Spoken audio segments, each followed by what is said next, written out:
Canon menu system can be quite extensive because there are so many different tabs and so many different menu options under each tab. So let's go ahead and walk through each one of these, and I will show you what I personally set each menu item to. So the first option we have here is image quality, and it's probably one of the most important menu options because this is where you set your image quality parameters from. You can choose between large or full resolution JPEG, as you can see here, or I can go with the same resolution but lower quality JPEG, which increases the number of images that I can store in my memory card.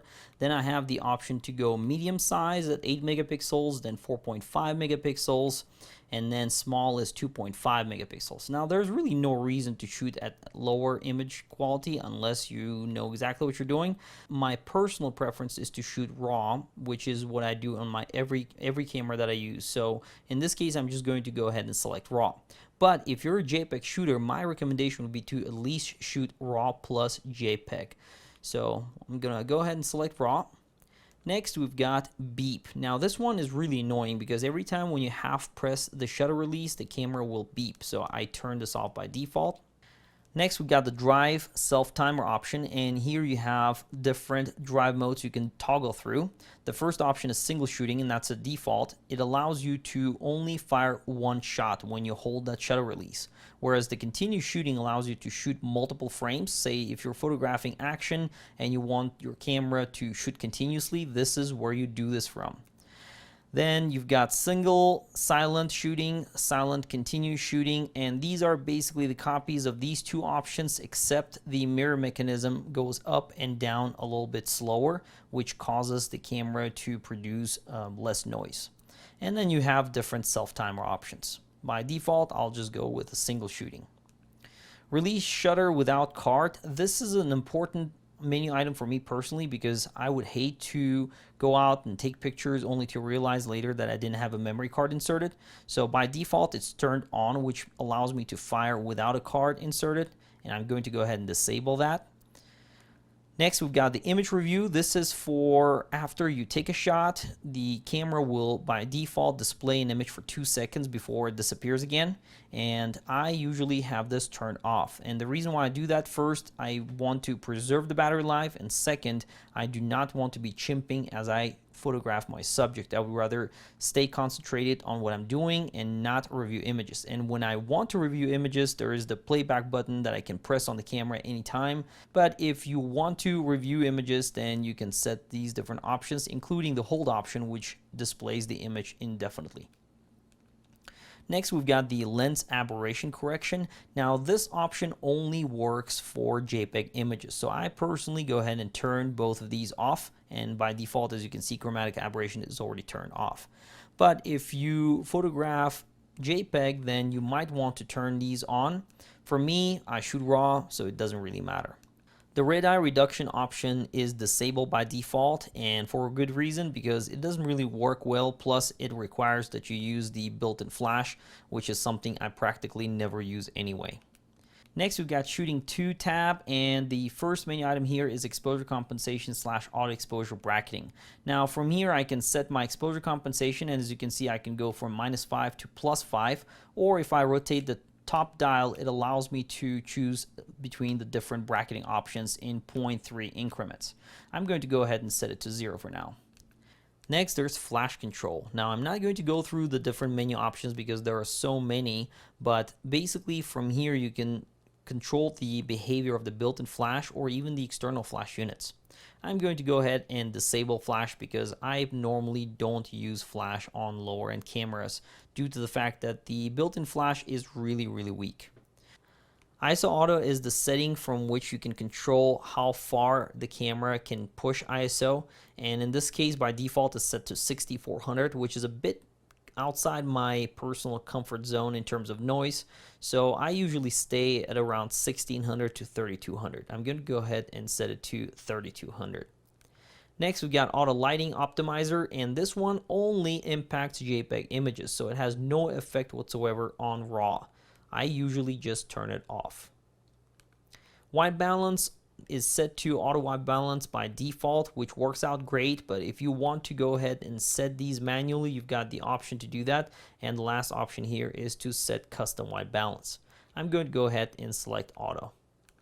And if you really want to tweak your white balance by shooting gray card, you can do this from the option custom white balance. You also have the option to shift your white balance manually or set different bracketing options for white balance. Now, I'm not sure why you would ever want to do white balance bracketing, but the option is there. Under shooting menu 3, the first option is color space, and you can toggle between sRGB and Adobe RGB. My recommendation would be just to stick with sRGB if you shoot JPEG or RAW and JPEG.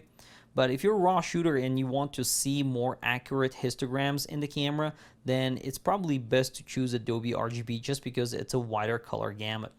I personally just choose Adobe RGB. Picture styles are different effects that get applied to your JPEG images. Now, if you're a RAW shooter like me, then it doesn't matter what you set this to. The only thing that will impact is the preview that you see on the back of the LCD when you take a shot. But other than that, it won't do anything. But if you're a JPEG shooter, then you might want to go through these and potentially even set different options like sharpness, contrast, saturation, and color tone. By pressing the info button, you can access those sub options. I'm going to go ahead and select standard.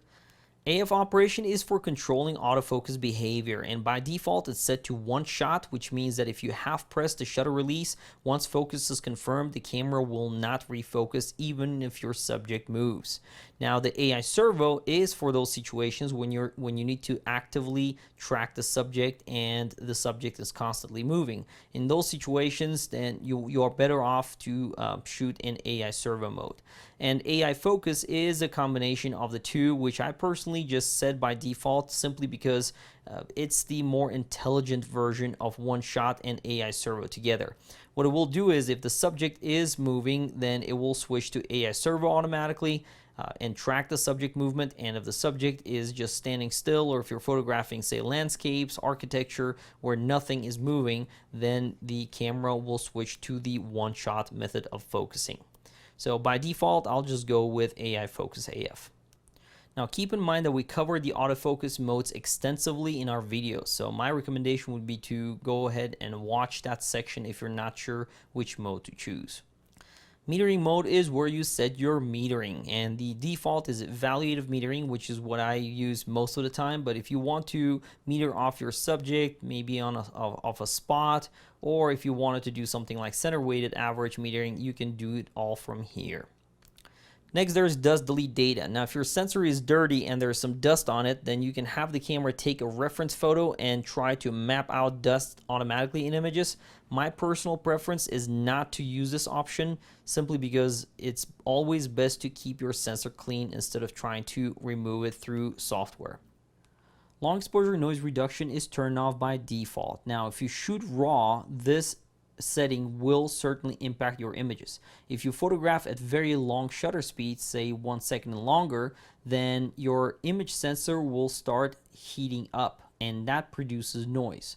By turning noise reduction on, you can have your camera try to reduce that noise generated by that heat from your camera. And when that happens, just keep in mind that your exposure time will double. So if your exposure is about 15 seconds long, for example, then after your image is captured, the camera will fire again, and this time it will only do it to see how much noise is being generated, and then it will compare the two images and try to subtract noise from the first image. So if you do not want that, just turn it off. But if you are getting too much noise and you're shooting at very slow shutter speeds, then you might want to come back here and turn this on or set it to auto. High ISO speed noise reduction only impacts JPEG images, and since we're shooting RAW, I can just turn it off. But if you shoot JPEG and you want the camera to try to reduce noise at very high ISO speeds, then this is where you do this from. The next option might not be very critical to your photography because it only affects live view. Now, I personally use live view quite a bit and I keep it enabled, but if you want to disable the button on the back of the camera that triggers live view, you can do it from here. So things that I do from here, the AF method by default is set to face detection and tracking, which works okay, but you can choose these different options as well. The continuous AF is for continuously tracking subjects in live view mode. I would just disable that. Then things like touch shutter, I really don't care for, so I keep that disabled. Grid display is great for framing if you're doing something like landscape photography and you want to use a grid to be able to align your horizon, for example. Then you can choose between grid 1 and grid 2. I would just go with grid 1 because it's less cluttered. I would mess with the aspect ratio and keep it at 3:2. And a metering timer I would just keep at 16 seconds. Alright, we are at playback tab 1 and 2, and I personally don't use any of these options here because from here you can apply things like creative filters or resize your images or crop your images, and I do all this in post-processing, so I just skip this entire section completely. We're now in setup tab number 1, and from here the first option is to select the folder where you want to store your images. File numbering is set to continuous by default, and this is where you want to keep it. Basically, this controls how your images are numbered. If I set it to auto reset, every time when I swap the memory card, then it will automatically reset and start from 0, which I do not want. And manual reset is manually resetting that file number sequence. So I'm just going to keep it at continuous. Now this next auto rotate option is very important for me personally because I really do not like the way that images are displayed by default. And as you can see, the first option that it's set to, and this is by default, is on, then there is a camera icon and a computer. What this means is the camera will automatically detect my orientation of the camera. So if I switch from horizontal to vertical or portrait orientation, then the camera will detect that and will not only save it into the image, and that's what that computer icon is, but it will also display the image that way. So right here I have a vertical image that I shot, and as you can see, there's so much dead space to the left and to the right side of the camera. Now on the LCD on the back of the camera is really small, and when the image is displayed this way, then it's really tiny. I can't really see any of the details. I would much rather have the second option turned on, which it will not rotate the image automatically when I play it back, but it will still save the orientation information into the image. So if I play back now, as you can see, it's displaying the image fully. And I just press play, and I would rather turn the camera and look at the image that way rather than have this tiny image with all that dead space.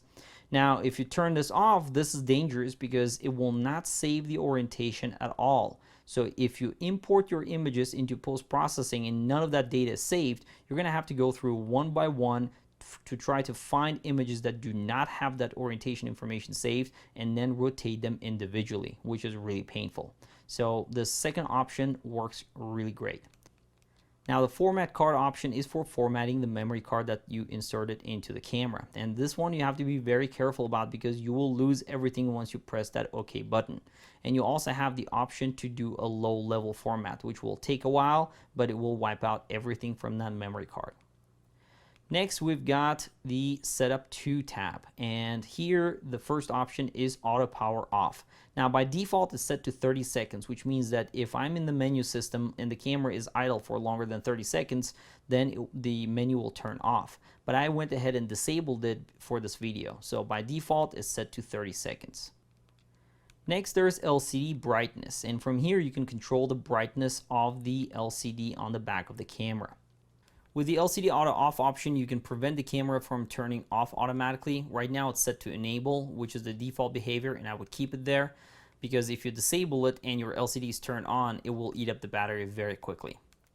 The date time zone is something that we set up in the very beginning, but if you want to change any of these, you can do it from here and set your time zone. Language is set to English, but as you can see, there are a bunch of other options to choose from. The video system I wouldn't bother with. This is set to default NTSC. If you're in the United States, you use NTSC, and if you're in Europe, you use PAL. Now we're in Setup tab 3, and the first option is to select your screen color. By default, it's black on white, but you can choose these different themes. I would personally just keep it at default. Let's go ahead and go through the screen that shows up when you first turn on the camera. Now there are multiple options here for me to go through. If I press the ISO button, it allows me to toggle between different ISO values that are available in this camera. As you can see, I can go from ISO 100 all the way to ISO 12,800. Also, if I press the Q button on the back of the camera, which is set button, it allows me to go through all these different options one by one. So if I wanted to adjust, for example, exposure compensation, as soon as I move there, it says adjust image brightness. I can press the button and set exposure compensation directly from here. By pressing the left and right buttons, I can navigate through each one of these. So if I wanted to change the picture style, for example, from standard to landscape, I could do that directly from here. Same with white balance, all the options here. And you can also control white balance shift directly from here, or the bracketing. You can also set auto lighting optimizer options from here, or your metering, or go through the focusing options. Also, the drive modes directly available from here, which is really neat. That way you don't have to go into the camera and set that. And lastly, we have the image size and quality, which I previously set to RAW. Another neat thing is that you can actually change these options without going into them. So if I just rotate the top dial, as you can see, it allows me to pick different image sizes, and the same goes for all these different drive modes, which is really cool. So that's really it when it comes to setting up the screen. Let's go back to the menu. The feature guide can be really useful for beginners because it shows some information on each mode that you select on the top of the camera. So in this case, it's enabled by default. And it can be really helpful when you switch between different camera modes because it will tell you what each of these modes does, including these different scene modes. So I'll go ahead and switch back to aperture priority. That's what I use most of the time. From here we go to touch control, and you can set standard, sensitive, or disable. Now this camera comes with a touch sensitive LCD screen, which I personally don't like using, so I just disable it. But if you like that feature, then you can enable it from here and set it between standard and sensitive. The switch focus point in the start button menu allows you to switch the function of the two buttons on the back of the camera. So if I enable it, as you can see, it just switches between them. I'll just keep it at default. The sensor cleaning mode is for obviously cleaning the camera sensor. Now, if there's dust sitting on the sensor, this camera has the capability to create micro vibrations to try to shake off that dust. And you have the option to try to do this procedure every time when you turn on the camera or turn it off. Or you can manually perform that cleaning right now. Now, the last option to clean manually allows you to get physical access to the sensor. So the mirror will be raised up, the shutter will open, and you can manually clean the sensor. That's my preferred method of cleaning sensor when I cannot use any of these options or these options are not very effective. The last option is GPS device settings, and that's only if you have a GPS unit attached to the camera. And since I don't have one, it says that it's not connected. We're now at the very last setup tab, and the first option here is certification logo display. I'm not sure what this is used for, but it's probably the most useless feature in the camera. Custom functions has a bunch of different menu options, and some of these I personally would not mess with, including the exposure level increment. I would just keep it at 1/3 of a stop. Next, we've got ISO expansion, and I would just keep it at off, which is the default. Highlight tone priority supposedly improves highlight detail. Now, I personally keep it disabled, and that's the default behavior, because if you enable it, it will disable ISO 100, and it will also disable auto lighting optimizer if you have that turned on. So I wouldn't mess with this, just keep it disabled. Under autofocus drive, the first option is AF assist beam firing, and that's for controlling the AF assist light in front of the camera. If you're shooting in a low light environment and your subject is not receiving enough light for your autofocus to work, you can actually trigger that light to fire on your subject and illuminate the subject so that your autofocus system can continue to function. So I just keep it enabled, but if that light bothers you, you can disable it from here. The mirror lockup option is to reduce shake caused by the mirror inside the camera. Now, you do not want to turn this on for normal shooting, but if you shoot on a tripod and you do want to reduce the shake caused by in the mirror, you can set this to enable. Once you do that, you're going to have to squeeze the shutter once for the mirror to go up, and then you squeeze the second time, and that's when the picture will be taken and the mirror will come down. It works best with a remote, because if you're doing this with your hands, then you're most likely causing even more shake using your fingers. So just keep it disabled unless you want to enable this feature. Under Operation Others, we've got Shutter/AE Lock button, and that's basically the shutter release. You can set it to autofocus and auto exposure lock, or you have other options to choose from, like AE Lock/AF. I would just keep it at 0, which is AF/AE Lock. Here we can assign the set button on the back of the camera. By default, it's set to quick control screen, but you can toggle between all these different options, including ISO speed. The LCD display when power on is something I would actually set to previous display status, and the reason why is because by default when you turn on the camera it shows you the info screen, which eats up the battery, and I would rather preserve that. So if by setting it to previous display status and by pressing the info button on the back, I can have the LCD turn off completely, and that obviously saves battery life.